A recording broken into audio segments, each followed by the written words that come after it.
Masih di Gitaris Surabaya, bareng saya Samer Talib, dan hari ini saya cukup beruntung bisa bareng sama Pio dari Pio. Api lu ngomong Surabaya nggak apa-apa? Nggak apa-apa, Bebas. Oh nggak apa-apa. Oh ya udah. Pokoknya nggak terus. Bahasa Indonesia deh, bahasa Indonesia campur-campur ya. Campur-campur. Nah, Pio ini pasti pada tahu, memang dia adalah gitaris asli Surabaya. Asli Surabaya. Asli. Lahir Surabaya. Aku lahir besar Surabaya, Bet. Aku Awal karir di Surabaya juga. Oh iya, SMP bareng sama kamu kan. SMP. Iya.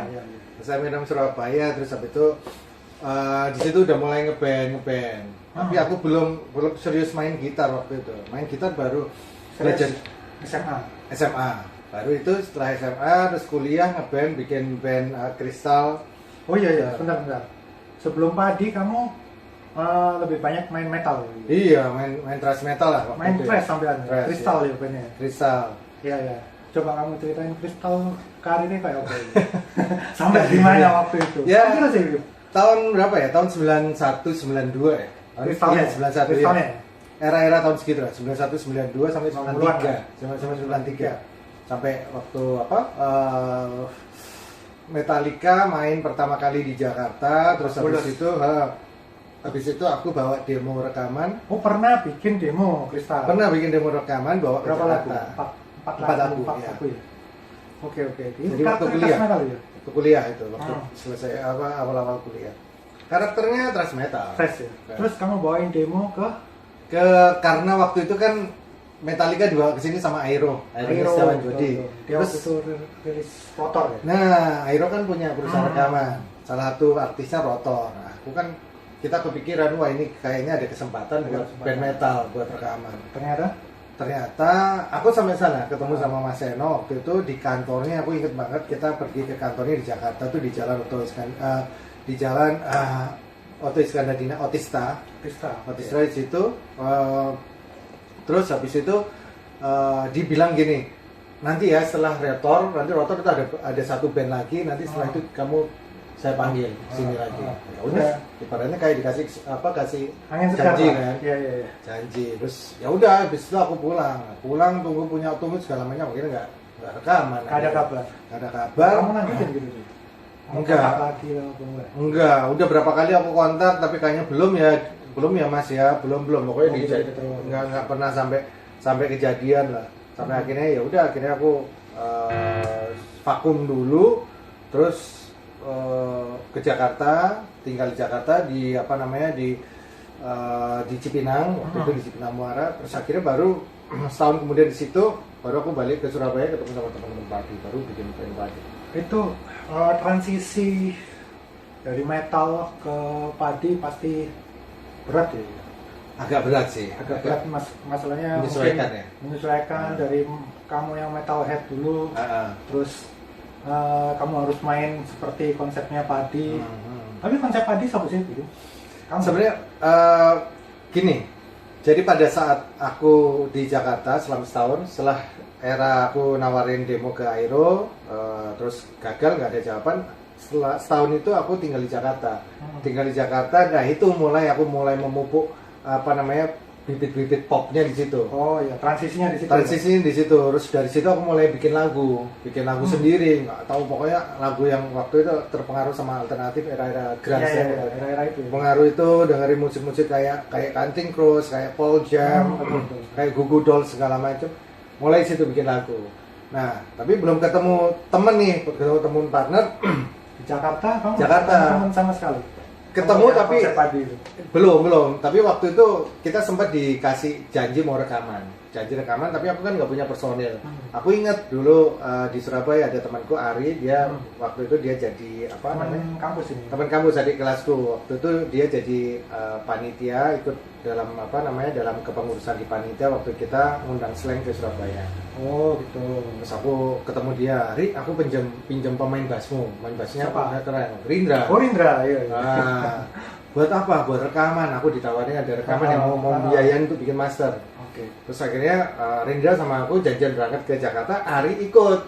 Pengen nonton aja rekaman, proses rekaman kayak gimana sih kalau rekam di Jakarta. Ternyata usut punya usut, cerita punya cerita, rekaman tuh nggak ada. Jadi cuma dijanjiin doang. Jadi aku kan nggak enak kan sama Rindra, udah tak ajak ke situ kan. Jadi terus akhirnya kita ngumpul, waktu itu kita tinggalnya kan di bengkel kan. Di situ ada satu kamar gitu. Terus ngumpul kita bertiga harus main-main gitar aja. Terus aku dengerin ada lagu-laguku gitu, ada lagu waktu itu udah ada Beri Aku Arti, ada Demi Cinta. Oh sudah ada. Udah ada. Lengkap, lirik segala macam lengkap. Udah ada. Nah, total sebenarnya aku selama setahun di Jakarta itu aku udah punya total 50 sampai 60 lagu. Wah kan. Oke. Ya gimana, Mir? Situ enggak ada apa lagu sih, bantuin kerja. Terus habis itu malam nggak ngapa-ngapain, main gitar aja bikin lagu. Nah, di situ ada 50-60 lagu. Nah, aku udah punya ini kan, berarti udah punya basic musik banking, pop itu banking. Akhirnya dari situ mulai digali sama Rindra dengan diisi-isi gitu. Terus habis itu aku dapat banyak dapat influence dari Rindra juga. Rindra waktu itu lagi senang dengerin YouTube. Terus habis itu model-model kayak begitu lah. Tapi itu belum Fadli. Belum. Belum. Bertiga aja. Akhirnya di situ aku mulai dicekokin sama Rindra nih musik-musik yang tidak ada leadnya ya. Ya maksudnya yang last lead lah ya. Ganjli menjadi kayak YouTube kayak gitu kan. Tapi kan dulu SMP ya denger lah YouTube ya. Tapi kan nggak suka kita. Aku nggak suka YouTube karena apa? Karena nggak ada lead gitarnya kan. Cuman ya. Metal aku dengerin YouTube. Ya? Sebelum metal aku sudah dengerin. Aku nggak mau dengerin waktu itu. Apa sih musik kok nggak ada lead gitarnya gitu? Kan jago ngelit tuh. Terus ya itu akhirnya didengerin sama Rindra musik kayak gini segala macam, Sting, Police dia kan suka tuh. Walaupun dulu suka lah Sting, Police lah. Cuman kan kita nggak ngulik. Sudah lama nggak ke situ. Tersetap nang metal. SMP lah kita dengerin itu ya. Ya udah, terus akhirnya dari situ kita ketemu blueprint musiknya Padi seperti itu awal. Baru setelah itu baru kita mikirin caranya siapa yang mau nyanyiin. Kita ngaudisi berapa kali kok, 3 atau 4 orang gitu. Audisi, jadi ketemu di Surabaya. Tapi yang kamu audisi orang Surabaya semua ya? Ada orang Surabaya, ada yang memang mereka perantauan juga, ada yang kuliah di Surabaya gitu. Ada sampai satu yang keren itu namanya Anto. Itu temannya Fadli, teman kuliahnya dia tapi kuliah di Makassar dia. Jadi kendala LDR dong kita. Iya, susah. Long distance relationship. Zaman belum jadi band ya susah aja. Iya. Apalagi zaman itu kan pesawat masih mahal segala macam kan. Jadi susah. Nah, akhirnya Fadli mau membantu kita untuk ya at least untuk bikin demonya lah. Demonya ya udah, akhirnya beberapa lagu kita buat. Ada lagunya Ari juga yang sudah lah itu kita buat konsepnya kayak YouTube banget gitu. Sampai aku ingat tuh dulu di Surabaya kamu kan pernah ada bengkelnya siapa itu? Ingat nggak di Ngagel atau di apa itu? Bengkel temenmu sih siapa ya? Yang waktu kamu bikin event. Andi waktu itu. Iya. Siang bolong. Iya. Nah, itu aku masih ingat ada tempelan dicari vokalis intinya stylenya YouTube. Masa? Iya, aku ingat di kantor. Aku lupa kemana. Iya, aku baru ingat. Buat apa ini ya? Eventku gitu. Wah, ini cerita baru ini. Wah, untung ada sambil. Ada ya. Di kantor itu. Iya. Kantor apa itu? Di bengkel apa? Di bengkel di Batang Binangun itu kan. Kantor IO. IO ya kamu bikin. Kita bikin IO Galia gitu, Galia. Iya, Galia betul namanya. Kan kita bikin konser siang bolong. Ya, jadi Pio pernah dari Galia Production. Dia terlibat di satu event underground ya, musik underground lah ya, meskipun nggak cuma metal yang ada di situ, tapi musik underground di Surabaya. Dibikinkan Pio event namanya Siang Bolong di Kodam tahun berapa itu? 97 ya? Enggak, sebelumnya 96 ya, tahun 96. Kebetulan aku juga main. Iya pasti. Itu sama Slodet ya? Slodet. Asik itu event itu. Iya. Paling dikenang di Surabaya. Iya, nggak pernah ada lagi ya gitu ya. Iya, dianggap event pertama underground meskipun iya. Campuran ya musiknya, tapi itu musiknya independen, band-bandnya independen semua. Iya. Dari Surabaya semua. Itu keren. Terus yuk, sekarang kita pakai Gibson tak ya? Aku iya, dari waktu SMP kan belum punya gitar. Waktu itu baru SMA udah mulai belajar gitar kan, belajar gitar dari Dodi kan. Dodi. Oh iya Dodi. Tapi nggak diajarin aku. Aku minta ajar apa Stairway to Heaven ya. Oh iya. Diajar Stairway to Heaven tapi malah dia bilang gini, kamu nggak bisa lakuin susah soalnya. Iya bisa. Akhirnya ya. Itu bisa. Iya udah wis bilang tahu deh. Nah dulu aku minta belajar ini tapi nggak diajarin sama dia. Akhirnya dendam. oh, apa dendam lah, maksudnya bukan dendam yang gondok lah, Iya. ngambek lah. Akhirnya belajar sendiri. Ya, Belajar sendiri. Motivasi. Pernah belajar gitar? Berburu. Pernah Maksudnya, setelah pernah. pernah. Apa ya?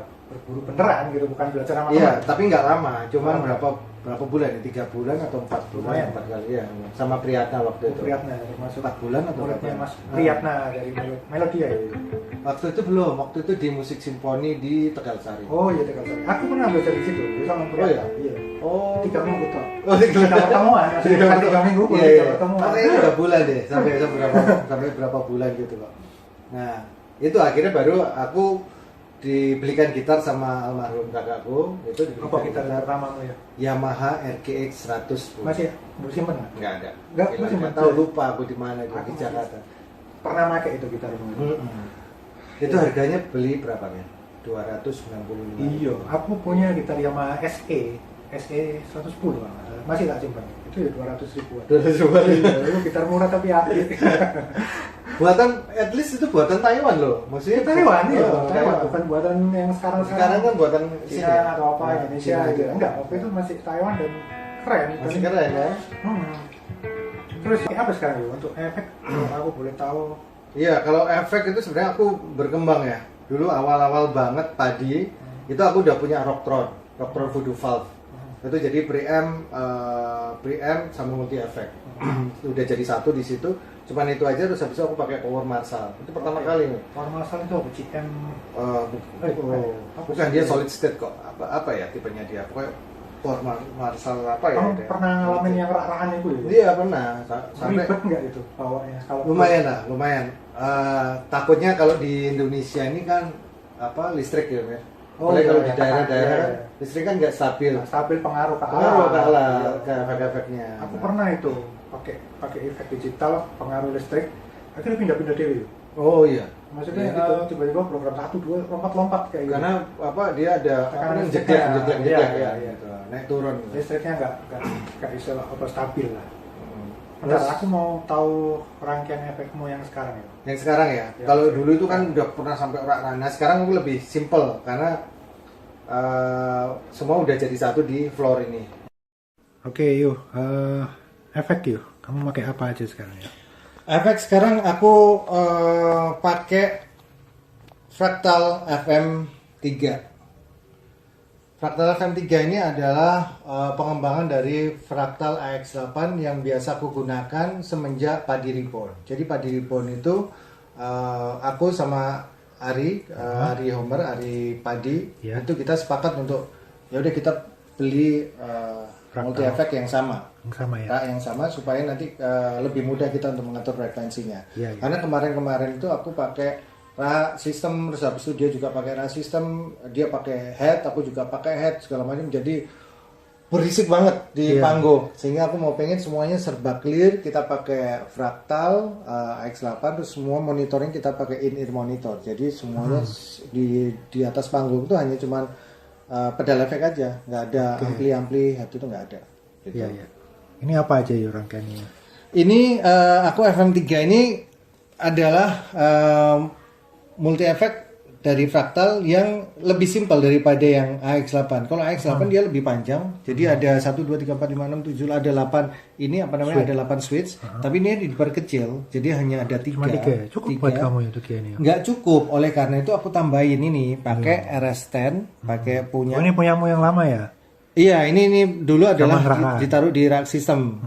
Custom audio by Bob Bradshaw. Terus jadi kalau mau apa multi efek segala macam bisa didapatin dari sini karena kan banyak banget ini Banyak, ya. efek-efeknya. Apa tombol untuk efek-efeknya ada untuk semua udah aku siapin di sini. gitu. Terus ditambah aku pakai ini, pakai ada micro POG. Ini kayak octaver, terus habis itu ini wami. Terus habis itu ini aku ada delay yang aku taruh di depan gitu supaya untuk nambahin. Ini ya MXR ini. MXR. Sebenarnya delay di sini udah ada, cuman aku kalau perlu untuk solo-solo yang keperluan lagu lah istilahnya. Iya.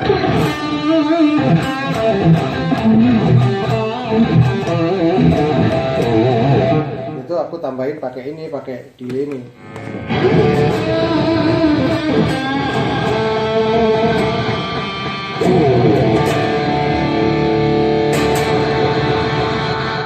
Nah, tapi sebenarnya cukup segini ya. Iya, segini aja cukup. Terus kalau untuk POG aku biasanya cuma nambah aja di sini. Ini biasanya aku nyalain terus tinggal pencet itu. Ini keperluan lagunya Padi. Dari sini malah lebih simpel semuanya di sini. Ya? Cuman ini aku tadi kan mati, harusnya nyala terus. Berarti yang sini ini harusnya kamu nyalain terus semua, apa enggak? Ini nyala terus. Dari sini ini kan nyala. Ini nyala ini, wami nyala. Jadi ini tetap aja nyala ini. Oke. Gitu. Oke. Jadi ini udah memenuhi semua kebutuhan lagunya Padi di panggung dan rekaman ya. Udah. Cukup pakai ini kamu sekarang. Cukup pakai ini. Karena simpel kan kalau untuk di Padi aku yang penting aku bisa ngelit. Terus untuk efek-efek bisa dibagi sama Ari Padi. Iya sih. Oke. Thank you untuk efeknya ya. Yuk. Oke, kita closing yuk. Oke, cukup ini lagu buat closing ya. Buat closing. Satu lagu lah. Buat closing adalah satu lagu dari Padi yang judulnya Seandainya Bisa Memilih. Lagu ini spesial banget lead gitarnya karena dalam satu lagu bisa pindah 4 tempo. Wih. Ya, kita coba ya. 1, 2, 3.